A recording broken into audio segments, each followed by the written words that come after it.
because I wonder why the three wise men were considered wise. But to answer that question, really we need to first of all think about what it means to be wise. So on your sheet you will see a little bit like this. It says wisdom is. Why don't you write down what you think wisdom is, and then maybe share it with the person you're sat next to. So what is wisdom? What do you think wisdom is?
Anybody want to sort of just shout out what they've put? Anybody? The fear of the Lord, yeah? Anybody got anything else they want to sort of add to that? It's a gift, yeah. Wisdom is a gift from God, isn't it? Anybody else, Paul? The recognition of God's ways. Or the recognition of God's ways and putting them into practice. Fountable knowledge. Got lots of different ways, haven't we, of thinking about wisdom. And we're going to think a little bit more about that question about our wise men, about what made them wise in a minute. But first of all, we're going to have our reading. And our reading is from Matthew chapter 2. And it is on the screen, and I will be reading from one of the church Bibles. So let's just follow on. So Matthew chapter 2. After Jesus was born in Bethlehem in Judea during the time of King Herod, Magi from the east came to Jerusalem and asked, "Where is the one who has been born King of the Jews? We saw his star in the east and have come to worship him." When King Herod heard this, he was disturbed, and all Jerusalem with him. When he had called together all the people's chief priests and teachers of the law, he asked them where the Christ was to be born. "In Bethlehem, in Judea," they replied, "for this is what the prophet has written. But you, Bethlehem, in the land of Judah, are by no means least among the rulers of Judah. For out of you will come a ruler who will be the shepherd of my people Israel." Then Herod called the Magi secretly and found out from them the exact time the star had appeared. He sent them to Bethlehem and said, "Go and make a careful search for the child. As soon as you find him, report to me, so that I too may go and worship him." After they had heard the king, they went on their way, and the star they had seen in the east went ahead of them until it stopped over the place where the child was. When they saw the star, they were overjoyed. On coming to the house, they saw the child with his mother Mary, and they bowed down and worshipped him. Then they opened their treasures and presented him with gifts of gold and of incense and of myrrh. And having been warned in a dream not to go back to Herod, they returned to their country by another route. Well, what do we learn about these wise men, these final sort of characters in our trip through Christmas this year? They create a bit of a conundrum, don't they, right from the beginning? When did they actually arrive? How do they fit into this picture down here? Where was it they met Jesus? You know, I don't think really there is a problem with it. We must, of course, acknowledge that Herod's slaughter of all the boys under 2 years old, which can sort of easily lead us to think that these wise men arrived a substantial time later. But last week we heard that around 40-ish days old, Mary, Joseph and Jesus headed into Jerusalem, did what they had to do there, and then went back to Nazareth. And yet Matthew says that this visit was in Bethlehem. They weren't in Bethlehem 2 years later. And why would the birth star anyway still be shining 700 days or so after the birth? You know, I think it's clear if we think back to last week that this must have happened closer than perhaps we're given, we sort of think. I've got one fact and two thoughts on this, just to make us think. First fact. Let's go back. Even if the wise men came from Babylon, and it's possible that they came from Moab, and Moab's just the other side of the Dead Sea, and is closer than Babylon. But if they came from Babylon, that's in modern day Iraq. It's about 50 miles south of the capital of Iraq. According to the Encyclopedia Britannica, it was built on the Euphrates River in Mesopotamia during the late 3rd millennium, it says, and the ruins have been located about 55 miles south of Baghdad in Iraq, and is a World Heritage Site. So although the distance, perhaps as a bird flies, is about 750 miles to Jerusalem, following the main trade route, it's something like 800 miles. And if you travel 20 miles a day with camels and so on, it's a 40-day journey from Babylon to Jerusalem.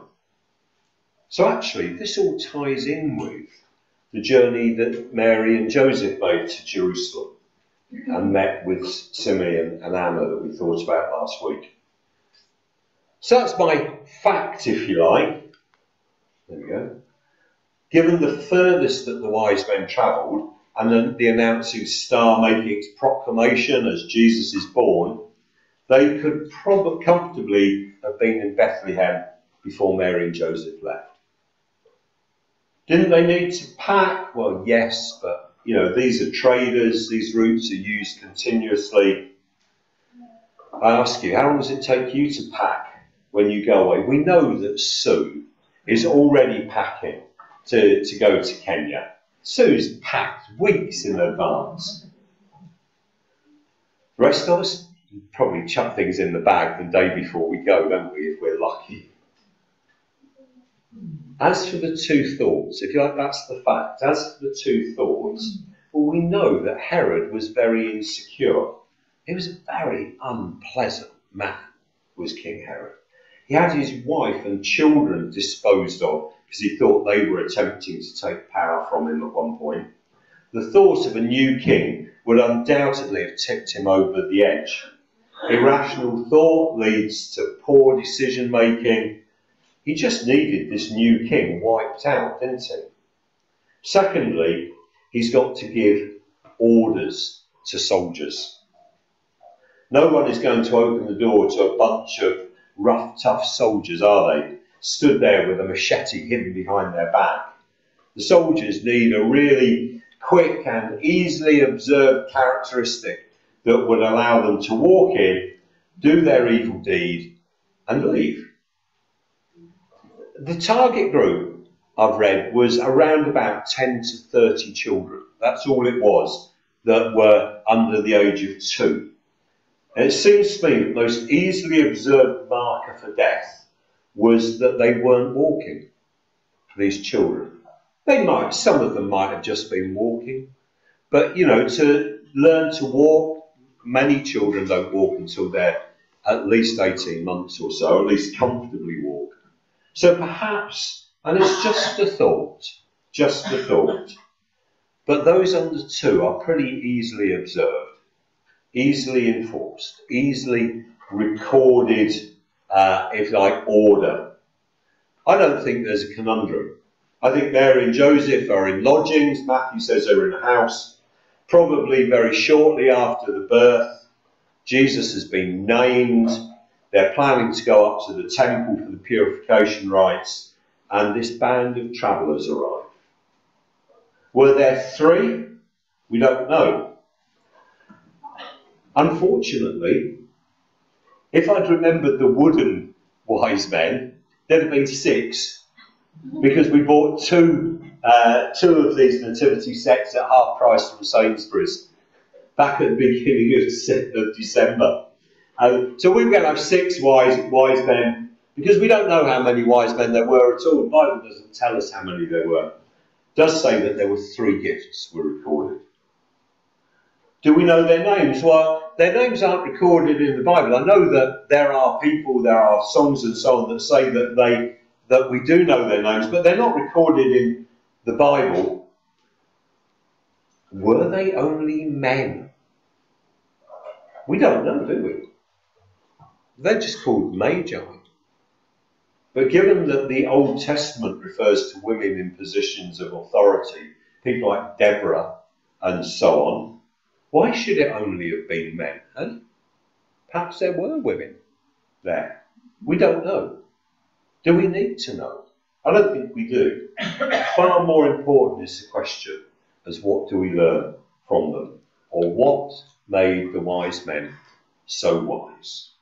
They have a song, don't they? We just sung one of the songs that talks about them. They have bumper stickers that you can put on your car. That's current. You can still buy that one to put on your car if you want. Wise men still seek him. But most importantly, if you like, who are they? What is it that we can learn? They're perhaps the least understood characters in the drama. Christmas carols, nativity sets, sort of paint a picture of the Magi, and that we don't seem to be able to shake in our world. But what do we know about them? The Magi are far too important to simply for us to pull out of our nativity sets and throw away. Mary and I, please don't tell my mum this, okay? We have 3 Magi, china or pottery type things that my mum made.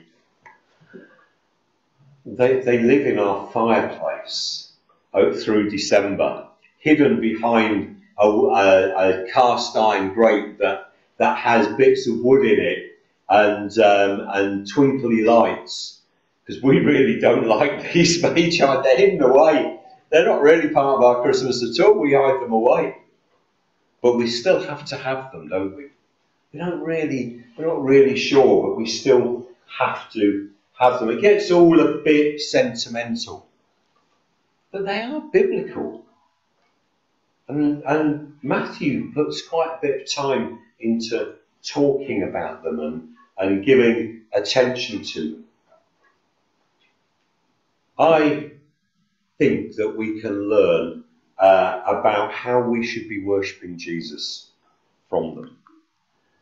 Firstly, these astrologers saw a real king. They came to Herod seeking a king. They came to the king and asked where the new king was. And they show us how to worship Christ at Christmas. And they do that in 3 ways. The first point that they give us is that these wise men worshipped Jesus with the right attitude. That these men were looking for the king, and they expected to find them. It wasn't some half-hearted gesture looking for a reason to head back home. No, they wanted to find the king. But they lost sight of the star, didn't they, for a brief time. They didn't give up and go home. They kept going, believing that something special had taken place. And the really, I suppose, really big question to me about this and about the kings as they travel and they hit this point where they've lost the star is, how do we face disappointment? As Christians, we can cope with most things, but being disappointed by God is something we struggle with, isn't it? I dug out from my shelves this Bible. This Bible was given to me 30 odd years ago, 40 odd years ago, I suppose, by two friends when I first became a Christian.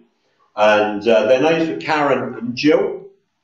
They were trainee radiographers at Glenbrook Hospital in Cambridge, where I was working at the time. And Jill wrote in the front of this Bible, they both wrote in the front, and Jill wrote, "David, I pray that you will grow to become more like Christ." And Karen wrote, "Do not conform any longer to the pattern of this world, but be transformed by the renewing of your mind. Then you will be able to test and approve what God's will is, his good, pleasing and perfect will." And that's Romans 12, verse 2. Again, how many times has that come up in our services in the last, 6 weeks? Wonder what God is saying.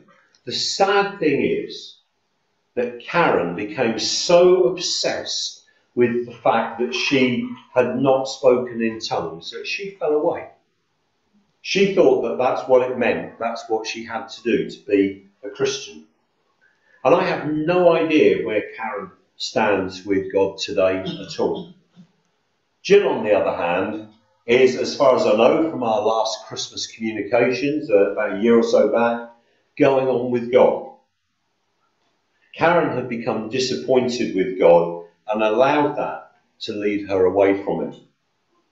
Oh, how easy it would have been for me as a young Christian to see Karen fall away so soon after I'd come to faith and become disappointed with God. How easy it would have been to fall away myself. Just so thankful to God that I didn't. The wise men came looking for a king, and when disappointment struck and the star disappeared, they kept on searching until they found the star once again. And when they saw the star again, Matthew writes, they rejoiced with exceedingly great joy. How do we handle disappointment? The second point from them is that the wise men worshipped Jesus with the right attitude. Okay, I'm not being weird or looking for three alliterative words. The final word will be gratitude, so it's not about alliteration. But actually, the Magi did worship Jesus with altitude. I wonder how you think of the word altitude. If you're into aircraft, you probably know that the SR-71 Blackbird, do you ever see one of those, Paul? Did they come into the base where your dad was? No. And they flew out, I think, at one point. They're an incredible plane. They had a maximum service altitude of 85,000 feet. That's about 26,000 metres. They flew very, very high and very, very fast. And that's how we tend to think of the word altitude, isn't it? How high something is. But it can also mean how low. And when the Magi arrived in Bethlehem and found the child that they had been seeking, they fell on their faces and worshipped. They didn't stand there and gawk and sort of look at everything.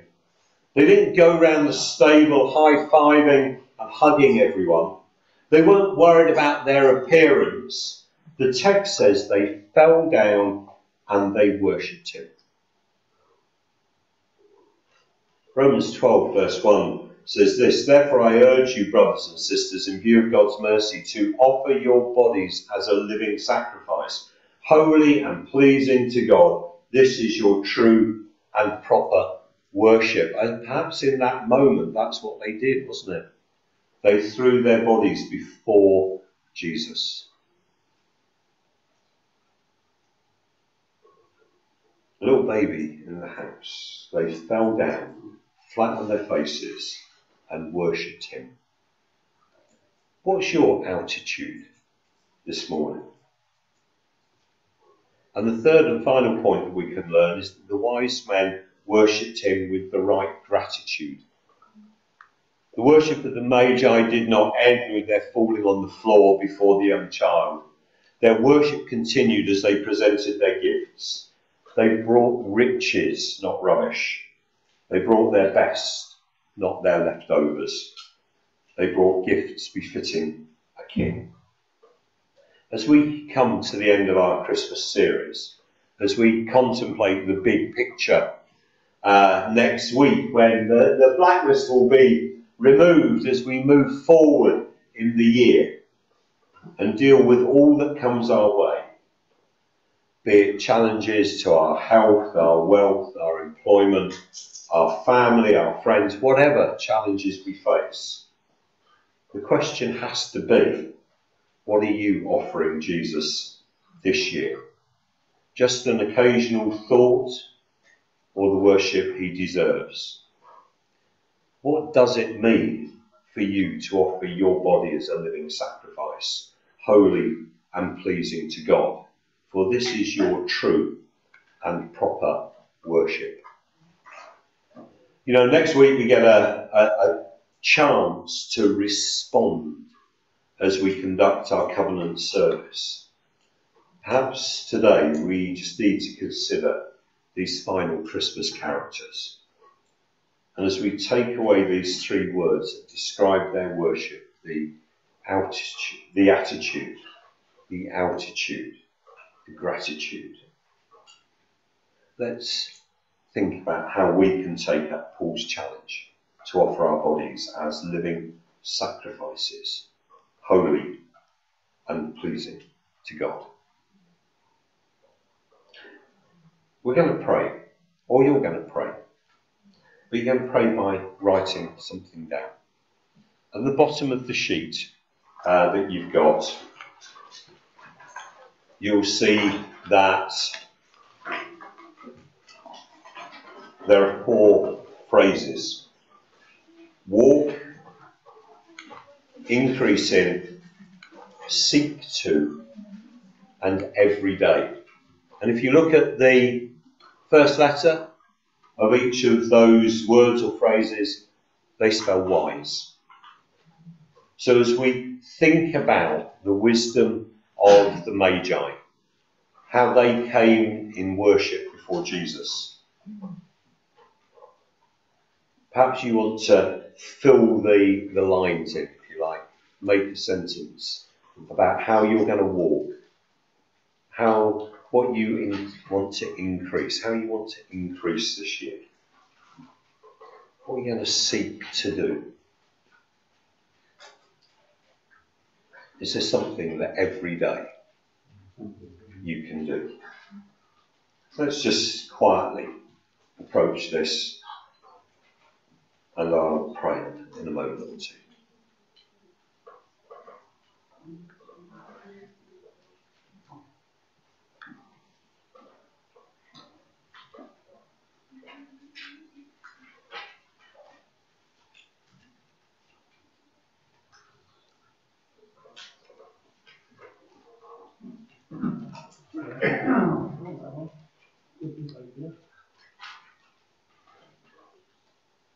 Okay, Heavenly Father, we thank you